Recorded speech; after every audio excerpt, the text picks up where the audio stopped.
ផ្ទះវីឡា Queen A នៅលើផ្លូវកែងនៅក្នុងបរិយាជីម៉ុង50ម៉ែត្រមួយកន្លែងនេះកំពុងតែដាក់លក់ក្នុងតម្លៃល្អមែនទែនបាទសូមគោរពជំរាបសួរពុកម៉ែបងប្អូនទាំងអស់គ្នាថ្ងៃនេះជួបគ្នាជាមួយខ្ញុំបាទជីហុកម្ដងទៀតហើយថ្ងៃនេះខ្ញុំមានផ្ទះវីឡា Queen មួយកន្លែងស្ថិតនៅលើផ្លូវកែងនៅក្នុងបរិយាជីម៉ុង50ម៉ែត្របងប្អូនបើសិនជាបងប្អូនចង់ដឹងថាផ្ទះវីឡា Queen មួយនេះមានដេក័រស្រស់ស្អាតបែបណាហើយដាក់លក់ក្នុងតម្លៃប្រមាណសូមតាមដានទស្សនាវីដេអូពេញទាំងអស់គ្នាសម្រាប់ផ្ទះវីឡា Queen A នេះគឺមានទំហំ9 x 12ម៉ែត្រមានកម្ពស់3ជាន់និងប្លង់សេ2សន្លឹកបងប្អូនហើយចំណែកឯទំហំដីវិញគឺ322ការ៉េក្បាល14ជម្រៅ23ហើយដោយបងប្អូនឃើញជាស្ដែងអញ្ចឹងដល់ពេលដែលចូលមកខាងក្នុងផ្ទះនេះគឺនៅសល់ទីធ្លាធំទូលាយដែលអាចចតឡានបានចន្លោះពី2ទៅ3គ្រឿងហើយអ្វីដែលកាន់តែពិសេសនោះគឺមានប្រក់ជាមួយនឹងដំបូលមករួចជាស្រេចផងដែរហើយផ្ទះវីឡា Queen A នេះគឺមានspace នៅសល់ជុំវិញផ្ទះបងប្អូនទីធ្លាធំទូលាយចំណែកឯខាងក្រោយផ្ទះនេះវិញចំហៀងម្ចាស់ផ្ទះបានធ្វើការពង្រីកបន្ថែមដើម្បីប្រើប្រាស់តាមតម្រូវការជាក់ស្ដែងរបស់គាត់ដោយគាត់ប្រើប្រាស់វាជាកន្លែងសម្រាប់បោកគក់ហើយនឹងផ្ទះបាយសើមបងប្អូនហើយផ្ទះបាយសើមរបស់គាត់គឺធ្វើមកស្អាតខ្លាំងមែនទែនមកពាក់មកជាមួយទូចក្រានលើក្រោមហើយម៉ាស៊ីនបូមផ្សែងមកស្អាតតែម្ដងហើយផ្ទះនេះក៏មានបន្ទប់អ្នកស្នាក់នៅជាមួយមួយផងដែរដែលស្ថិតនៅចំហៀងផ្ទះនេះបងប្អូនឥឡូវយើងចូលមកមើលបន្ទប់អ្នកស្នាក់នៅជាមួយ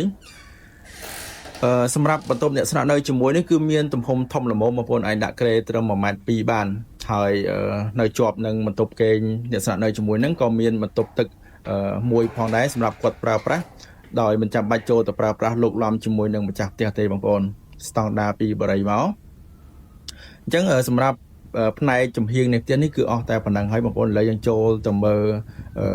ផ្ទៃខាងក្នុងនៃផ្ទះវិញម្ដងចង់ដឹងថាផ្ទះខាងក្នុងហ្នឹងម្ចាស់ផ្ទះបានធ្វើការកែកុនអីខ្លះហើយដេក័រមកស្រស់ស្អាតបែបណាតាមដានជាមួយខ្ញុំឥឡូវយើងបានមកដល់ទ្វារចូលបងប្អូនឥឡូវយើងចូលទៅមើលពេលដែលយើងបើកទ្វារចូលមកដល់ខាងក្នុងបន្ទប់ទទួលភ្ញៀវនៃ Villa Queen A នេះភ្លាមយើងនឹងឃើញពីភាពឧត្តមភាពហើយនិងភាពប្រណិតនៃផ្ទះនេះភ្លាមតែម្ដងបងប្អូនដោយសារម្ចាស់ផ្ទះដើមគាត់បានចាយលុយអស់ច្រើនមែនទែនធ្វើការដេក័រផ្ទះនេះហើយប្រើប្រាស់មកជាមួយនឹង material ដែលមានតម្លៃថ្លៃៗនិងគុណភាពខ្ពស់ផងដែរដោយបងប្អូនឃើញទូតាំងភ្លើង LED លម្អអស់នេះគឺម្ចាស់ផ្ទះដើមគាត់បានធ្វើការដេក័របន្ថែមមិនមែនជាស្តង់ដារបរិយាទេហើយម្ចាស់ផ្ទះនេះគឺមិនមែនដេក័រដោយផ្នែកទេបងប្អូនគឺដេក័រមកពេញមកផ្ទះតែម្ដងហើយសម្រាប់បន្ទប់ទទួលភ្ញៀវនៅចំផ្ទះដីនេះក៏មានពន្លឺហើយនឹងខ្យល់អាកាសចេញចូលល្អផងដែរអញ្ចឹងសម្រាប់បន្ទប់ទទួលភ្ញៀវគឺមានតែប៉ុណ្្នឹងទេឥឡូវយើងចូលទៅមើលផ្នែកខាងក្រោយនៃផ្ទះវិញម្ដងហើយសម្រាប់ផ្នែកខាងក្រោយនៃផ្ទះនេះនៅពេលដែលបងប្អូនចូលមកដល់ភ្លាមបងប្អូននឹងកំណត់សម្គាល់ឃើញថាបន្ទប់ទទួលទានអាហារនេះគឺធំទូលាយខ្លាំងមែនទែនបងប្អូនខុសពីប្រភេទផ្ទះ Villa Queen A ដទៃទៀតនៅក្នុងបរិយាជីម៉ុងព្រោះម្ចាស់ផ្ទះបានវាយជញ្ជាំងហើយពង្រីកសាច់ផ្ទះបន្ថែមទៀតហើយមិនត្រឹមតែពង្រីកទេគឺដេក័រមកស្រស់ស្អាតខ្លាំងមែនទែនបងប្អូនហើយនៅផ្នែកខាងក្រោយផ្ទះនេះក៏មានមកជាមួយនឹងផ្ទះបាយស្ងួតមួយផងដែរនៅខាងក្នុងផ្ទះមានទូចក្រានលើក្រោមហើយនឹងម៉ាស៊ីនបូមផ្សែងស្តង់ដារពីបរិយាមកឥឡូវយើងចេញទៅមើលផ្ទះបាយសើមនៅខាងក្រោយផ្ទះវិញម្ដងបងប្អូនសម្រាប់ផ្ទះបាយសើមនេះគឺម្ចាស់ផ្ទះធ្វើថ្មីទាំងស្រុងតែម្ដងមានបំពាក់មកជាមួយនឹងទូចក្រានលើក្រោមម៉ាស៊ីនបូមផ្សែងអីជាដើមទៅអញ្ចឹងសម្រាប់ផ្នែកខាងក្រោយនៃផ្ទះនេះគឺអស់តែប៉ុណ្្នឹងហើយបងប្អូនឥឡូវយើងចូលទៅមើលខាងក្នុងនៃផ្ទះបន្តទៀតនៅជាន់ផ្ទាល់ដីនេះគឺនៅមាន storage បន្ទប់ដាក់អីវ៉ាន់មួយហើយនឹងបន្ទប់ទឹករួមមួយបងប្អូនសម្រាប់ប្រើប្រាស់ដែលភ្ញៀវមកលេងផ្ទះឬក៏សមាជិកគ្រួសារដែលចុះមកជួបជុំគ្នានៅខាងក្រោមហ្នឹងស្តង់ដារបរិយាមកប៉ុណ្ណឹងបងប្អូនទំហំតូចល្មមហើយមានបំពាក់មកជាមួយនឹងម៉ាស៊ីនបូមខ្យល់ចេញទៅក្រៅផងដែរហើយនៅក្រោមកម្មចដានេះគឺជាបន្ទប់សម្រាប់ទុកដាក់អីវ៉ាន់មានទំហំតូចល្មមទេបងប្អូនប្រើប្រាស់តាមតម្រូវការជាក់ស្ដែងអញ្ចឹងសម្រាប់ជាន់ផ្ទាល់ដីគឺមានតែប៉ុណ្្នឹងទេបងប្អូនឥឡូវយើងឡើងទៅមើលជាន់ទី1បន្តទៀតហើយសម្រាប់បរិយាជីម៉ុងនេះគឺកម្មចដាគេគឺអត់ចោតប្រមាណបងប្អូនងាយស្រួលក្នុងការឡើងចុះឥឡូវយើងឡើងមកដល់ជាន់ទី1ទេបងប្អូនសម្រាប់ជាន់ទី1នេះគឺមានបន្ទប់គេងចំនួន2និងបន្ទប់ជួបជុំគ្រួសារមួយបងប្អូនឥឡូវយើងចូលមកមើលបន្ទប់ជួបជុំគ្រួសារសិនសម្រាប់បន្ទប់ជួបជុំគ្រួសារនេះគឺមានទំហំតូចល្មមហើយមានប្រអួចកញ្ចក់ធំដែលផ្ដល់ជាពន្លឺធម្មជាតិហើយនឹងលំហូរខ្យល់ចូលមកខាងក្នុងផ្ទះបើមិនជាយើងអត់ចង់ប្រើប្រាស់ជាមួយនឹងម៉ាស៊ីនត្រជាក់ច្រើនពេកទេហើយអ្វីដែលពិសេសនោះគឺមាន ceiling ខ្ពស់មែនទែនបងប្អូនដែលផ្ដល់អារម្មណ៍មួយដែល ភាពទូលាយបងប្អូនធ្វើឲ្យយើងមានអារម្មណ៍ថាទូលាយឥឡូវយើងចេញទៅមើលបន្ទប់គេងវិញម្ដងហើយយើងចូលមកមើលបន្ទប់គេងមេគ្រួសារជាមុនសិនបងប្អូនសម្រាប់បន្ទប់ Master Bedroom ឬយើងហៅថាជាបន្ទប់មេគ្រួសារនេះគឺមានទំហំធំទូលាយហើយមាន decor ស្រស់ស្អាតខ្លាំងមែនទែនបងប្អូនហើយអ្វីដែលកាន់តែពិសេសនោះគឺមានវេរ៉ង់ដាឯកជនមួយបែរទៅខាងមុខផ្ទះតែម្ដងដែលផ្ដល់ជាពន្លឺធម្មជាតិនិងលំហូរខ្យល់ចូលមកខាងក្នុងផ្ទះដែលអនុញ្ញាតឲ្យយើងចេញមកស្រូបយកខ្យល់អាកាសនៅពេលដែលធុញថប់អីម្ដងម្កាលបងប្អូនហើយឥឡូវយើងចូលទៅមើលបន្ទប់ Master Bedroom បន្តទៀតបងប្អូនសម្រាប់បន្ទប់ Master Bedroom នេះគឺមានទូខោអាវធំទូលាយខ្លាំងមែនទែនបងប្អូន decor មកស្អាតមានភ្លើង LED ផងដែរប៉ុន្តែខ្ញុំអត់បានបើកភ្លើងនៅពេលហ្នឹងចំណែកឯបន្ទប់ទឹកវិញក៏ធំទូលាយដែរបងប្អូនហើយមានខណ្ឌបែងចែកគ្នាដោយឡែកតាមផ្នែកនីមួយៗមានកន្លែងងូតទឹកហ្នឹងគឺមានកញ្ចក់សម្រាប់ខាំងកុំឲ្យទឹកសាយចេញមកក្រៅហើយមានម៉ាញ៉ូសម្រាប់គេងត្រាំទឹកផងដែរបងប្អូនអញ្ចឹងសម្រាប់បន្ទប់ Master Bedroom គឺមានតែប៉ុណ្្នឹងទេបងប្អូនឥឡូវយើងចេញទៅក្រៅដើម្បីចូលទៅមើលបន្ទប់គេងសមាជិកគ្រួសារនៅលើជាន់ទី1នេះបន្តទៀតសម្រាប់បន្ទប់គេងសមាជិកគ្រួសារនៅជាន់ទី1នេះគឺមានទំហំធំល្មមហើយមានពន្លឺហើយនឹងពូអួចសម្រាប់យកខ្យល់ចរន្តខ្យល់ចេញចូលផងដែរមានបំពាក់មកជាមួយនឹងសម្ភារៈពេញរួចជាស្រេចនឹង decor មកស្អាតបងប្អូនហើយសម្រាប់បន្ទប់នេះក៏មានបន្ទប់ទឹកឯកជនមួយផងដែរសម្រាប់ប្រើប្រាស់ដែលស្តង់ដារពីបរិយាមកបងប្អូនចាប់ផ្ទះឲ្យបានធ្វើការ decor អីបន្ថែមទៀតទេដោយសារវាស្រស់ស្អាតស្រាប់ហើយអញ្ចឹងសម្រាប់ជាន់ទី1នេះគឺមានតែប៉ុណ្ណឹងបងប្អូនឥឡូវយើងឡើងទៅមើលជាន់ទី2បន្តទៀតបើសិនជាចង់ដឹងថាជាន់ទី2មានភាពស្រស់ស្អាតហើយនឹងម្ចាស់ផ្ទះបានធ្វើការ decor មកខុសប្លែកពីស្តង់ដារបរិយាបែបណាតាមដានជាមួយខ្ញុំទាំងអស់គ្នាជាន់ទី2នេះសរុបទៅមានបន្ទប់គេងសមាជិកគ្រួសារចំនួន3បងប្អូនហើយឥឡូវនេះខ្ញុំបង្ហាញអ្នកគ្នាឲ្យឃើញពីបន្ទប់ជួបជុំគ្រួសារពីខាងលើទៅវិញម្ដងគឺថាស្រស់ស្អាតខ្លាំងមែនទេបងប្អូនឥឡូវនេះយើងចូលទៅមើលបន្ទប់គេងសមាជិកគ្រួសារដែលស្ថិតនៅខាងមុខផ្ទះវិញម្ដងសម្រាប់បន្ទប់នេះគឺមានភាពធំទូលាយខុសពីបន្ទប់សមាជិកគ្រួសារដទៃទៀតហើយ decor មកក៏ស្អាតដែរបងប្អូនចាស់ផ្ទះបានជ្រើសរើសប្រើពណ៌ទៅដោះគោសម្រាប់បន្ទប់មួយនេះហើយទូខោអាវគឺមានសងខាងនិងមានបន្ទប់ទឹកឯកជនមួយផងដែរដែលផ្ដល់ជាឯកជនភាពសម្រាប់សមាជិកគ្រួសារដែលស្នាក់នៅក្នុងបន្ទប់មួយនេះអញ្ចឹងបន្ទប់ហ្នឹងគឺមានតែប៉ុណ្ណឹងបងប្អូនឥឡូវយើងចូលទៅមើលបន្ទប់គេងសមាជិកគ្រួសារមួយផ្សេងទៀតដែលនៅលើជាន់ទី2នេះហើយសម្រាប់បន្ទប់នេះម្ចាស់ផ្ទះអត់បានធ្វើការ decor អីបន្ថែមទេបងប្អូនគាត់គ្រាន់តែដាក់អីវ៉ាន់ចូលហើយសម្រាប់បន្ទប់នេះគាត់ប្រើប្រាស់ក្រេចំនួន2តាមតម្រូវការប្រើប្រាស់ជាក់ស្ដែងរបស់គាត់ហើយនឹងទិញទូខោអាវធំមួយដាក់ចូលហើយសម្រាប់បន្ទប់ទឹកវិញគឺស្តង់ដារបរិយាបងប្អូនអត់មានធ្វើការកែច្នៃអីបន្ថែមបន្ថយទេអញ្ចឹងបន្ទប់នេះគឺមានតែប៉ុណ្ណឹងឥឡូវយើងចេញទៅមើលបន្ទប់មួយផ្សេងទៀតដែលស្ថិតនៅលើជាន់ទី2នេះបងប្អូនក៏ជាបន្ទប់គេងចុងក្រោយផងដែរសម្រាប់សមាជិកគ្រួសារបន្ទប់នេះគឺមាន layout ដូចទៅនឹង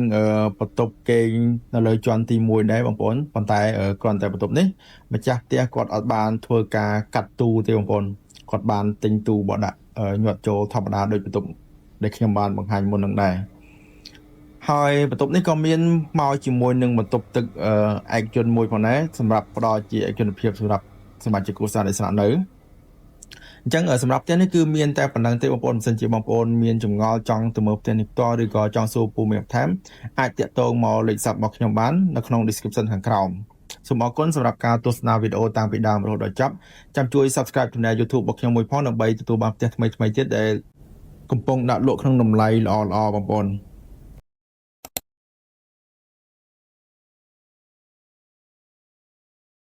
ផ្ទះ Villa Queen 2 មួយនេះកំពុងតែដាក់លក់ក្រោមតម្លៃទីផ្សារច្រើនមែនទែនស្ថិតនៅក្នុងគម្រោង Chip Mong Grand ភ្នំពេញ City បងប្អូននៅជាប់ក្រសួងដែនដីនិងនគររូបនីយកម្មបាទសូមគោរពជំរាបសួរពុកម៉ែបងប្អូនទាំងអស់គ្នាថ្ងៃនេះខ្ញុំបាទយីហុកមានផ្ទះ Villa មកកន្លែងទៀតហើយចង់បណ្ដៃដល់បងប្អូនទាំងអស់គ្នាផ្ទះ Villa នេះជាប្រភេទ Queen 2 Villa បងប្អូនស្ថិតនៅក្នុងបរិយា Chip Mong ក្នុងគម្រោង Grand ភ្នំពេញ City ហើយផ្ទះ Villa នេះគឺជាផ្ទះថ្មីតែម្ដងម្ចាស់ផ្ទះគាត់អត់ទាន់បានចូលនៅទេបងប្អូនហើយផ្ទះនេះគឺមានទំហំ13 គុណនឹង12កន្លះមានកម្ពស់3ជាន់លាតសន្ធឹងទៅលើដី391ការ៉េ ក្បាល17ម៉ែត្រនិងជម្រៅ23ម៉ែត្របងប្អូនហើយបើសិនជាចរចាត្រូវតម្លៃគ្នាម្ចាស់ផ្ទះនឹងកាត់ប្លង់ជូនផងដែរហើយឥឡូវនេះយើងចូលមកមើលផ្ទៃខាងក្នុងនៃផ្ទះនេះវិញម្ដងផ្ទះនេះគឺដូចឃើញជាក់ស្ដែងអញ្ចឹងគឺម្ចាស់ផ្ទះអត់ទាន់បានចូលនៅទេបងប្អូនប៉ុន្តែគាត់មានបុគ្គលិកគាត់មកសម្អាតជាប្រចាំហើយសម្រាប់បន្ទប់ទទួលភ្ញៀវវិញគឺថាធំទូលាយខ្លាំងមែនទែនហើយជាន់ផ្ទាល់ដីនេះក៏មានមកជាមួយនឹងបន្ទប់គេសមាជិកគ្រួសារមួយផងដែរបងប្អូនដែលមានទំហំធំល្មមសម្រាប់គ្រួសារដែលមានសមាជិកចាស់ៗដែលគាត់អត់ចង់ធ្វើការឡើងចុះទៅជាន់លើទេគាត់អាចប្រើប្រាស់បន្ទប់គេមួយនេះបានហើយបន្ទប់មួយនេះក៏មានបន្ទប់ទឹកឯកជនមួយផងដែរដែលផ្ដល់ជាឯកជនភាពសម្រាប់សមាជិកគ្រួសារដែលស្នាក់នៅក្នុងបន្ទប់មួយនេះឥឡូវយើងចេញទៅមើលផ្នែកខាងក្រោយនៃផ្ទះវិញម្ដងបងប្អូនភ្លេចប្រាប់បងប្អូនផ្ទះនេះក៏មានមកជាមួយនឹងបន្ទប់អ្នកស្នាក់នៅជាមួយមួយផងដែរស្ថិតនៅខាងក្រោយផ្ទះបងប្អូនប៉ុន្តែខ្ញុំមិនបានចូលថតទេដោយសារនៅពេលទៅថតហ្នឹងគឺបន្ទប់ខាងក្រោយនេះគឺនៅជាប់ឡុកបងប្អូនហើយខាងក្រោយនេះគឺជាផ្នែកនៃបន្ទប់ទទួលទានអាហារដែលយើងហៅថាជា dining room បងប្អូនចំណែកឯផ្ទះបាយវិញគឺគេរៀបចំមកស្អាតខ្លាំងមែនទែនបងប្អូនហើយមានទម្រង់ជាអក្សរ U មានបំពាក់មកជាមួយនឹងទូចក្រានហើយនឹងម៉ាស៊ីនបូមផ្សេងដូចជាស្រេចផងដែរមិនទាន់អស់ទេបងប្អូនឥឡូវយើងទៅមើលផ្នែកផ្សេងទៀតនៃផ្ទះនេះសម្រាប់ផ្ទះនេះក៏មានមកជាមួយនឹងបន្ទប់ទឹកមួយផ្សេងទៀតសម្រាប់ភ្ញៀវប្រើប្រាស់ឬក៏សម្រាប់សមាជិកគ្រួសារប្រើប្រាស់នៅពេលដែលចុះមកជួបជុំគ្នានៅបន្ទប់ទទួលភ្ញៀវបងប្អូនមានទំហំធំល្មមហើយនៅជាប់នោះក៏មានបន្ទប់ storage មួយដែរសម្រាប់ទុកការទុកដាក់អីវ៉ាន់អញ្ចឹងសម្រាប់ជាន់ផ្ទាល់ដីហ្នឹងគឺមានតែប៉ុណ្្នឹងទេបងប្អូនឥឡូវយើងឡើងទៅមើលជាន់ទី1បន្តទៀតចង់ដឹងថាជាន់ទី1មានអីខ្លះសូមតាមដានទស្សនាវីដេអូនេះបន្តទៀតបងប្អូនឥឡូវយើងឡើងទៅខាងលើសម្រាប់ផ្ទះនេះគឺមានកម្មចដើក្រៅសុទ្ធថ្មម៉ាប់បងប្អូនហើយទំហំធំគួរសមមិនចោលទេគឺងាយស្រួលក្នុងការឡើងចុះដោយបងប្អូនដឹងហើយគុណភាពរបស់សំណង់បរិយាជីម៉ុងគឺល្អខ្លាំងមែនទែន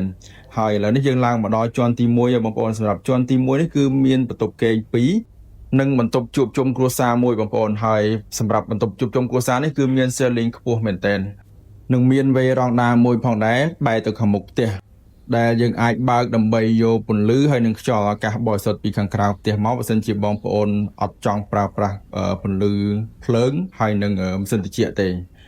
ហើយផ្ទះនេះគឺមានទីតាំងជិតនឹងសួនសាធារណៈខ្លាំងមែនទែនបងប្អូនរំលងតែ2ផ្ទះទេនៅជាប់នឹងបន្ទប់ជួបជុំគ្រួសារនេះក៏មាន space នៅសល់សម្រាប់អាចរៀបចំធ្វើជាការិយាល័យធ្វើការឬក៏បន្ទប់រៀនសម្រាប់សមាជិកគ្រួសារក៏បានដែរបងប្អូនហើយនេះខ្ញុំបង្ហាញឲ្យឃើញពី ceiling នៅបន្ទប់ទទួលភ្ញៀវនេះគឺខ្ពស់ខ្លាំងមែនទែនគឺ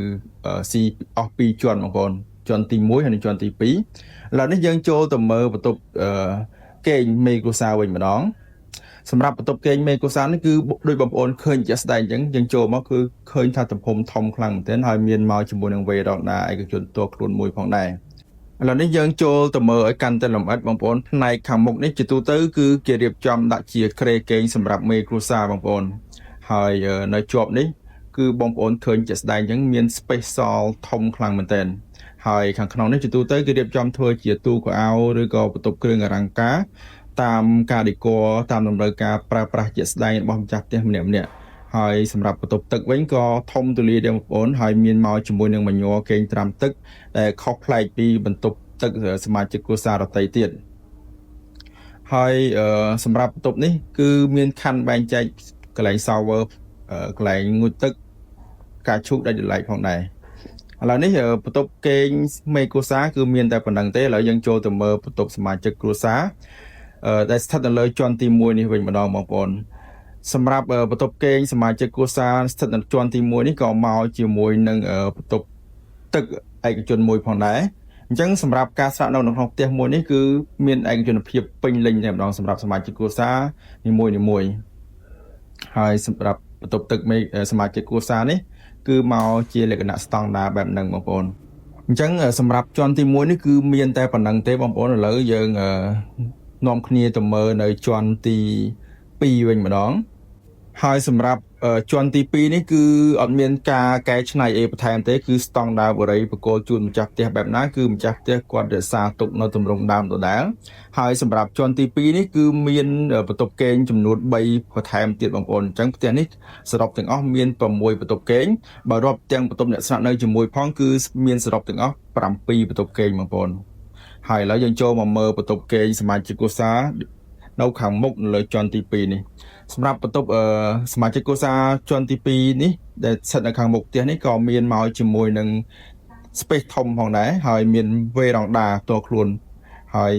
មាន space សម្រាប់រៀបចំ decor ដាក់ទូខោអាវហើយនេះគឺជាបន្ទប់ទឹកបងប្អូនសម្រាប់បន្ទប់ទឹកសមាជិកគ្រួសារមួយនេះគឺមានទំហំមានការ decor ស្រដៀងគ្នានឹងបន្ទប់សមាជិកគ្រួសារផ្សេងទៀតដែរឥឡូវនេះយើងចូលទៅមើលវេរ៉ង់ដាឯកជនបងប្អូនគឺមានទំហំធំគួរសមបន្ទប់នេះអាចសម្រាប់កូនច្បងនេះស្នាក់នៅបានឥឡូវនេះយើងចូលទៅមើលបន្ទប់គេងសមាជិកគ្រួសារផ្សេងមួយទៀតដែលស្ថិតនៅលើជាន់ទី2នេះបងប្អូនហើយនេះគឺជាបន្ទប់គេងមួយទៀតនៅក្នុងជាន់ទី2នេះបន្ទប់មួយនេះក៏មានវេរ៉ង់ដាឯកជនមួយផងដែរហើយមានបអួចដែលអាចផ្ដល់ជាពន្លឺហើយនឹងលំហូរខ្យល់ចូលមកក្នុងបន្ទប់បានអត់ទាន់មានការ decor អីផ្សេងៗទេបងប្អូនបើសិនជាបងប្អូនពេញចិត្តបងប្អូនអាចទិញហើយរៀបចំ decor ខ្លួនឯងបានឥឡូវយើងចូលទៅមើលបន្ទប់គេងចុងក្រោយនៃផ្ទះនេះ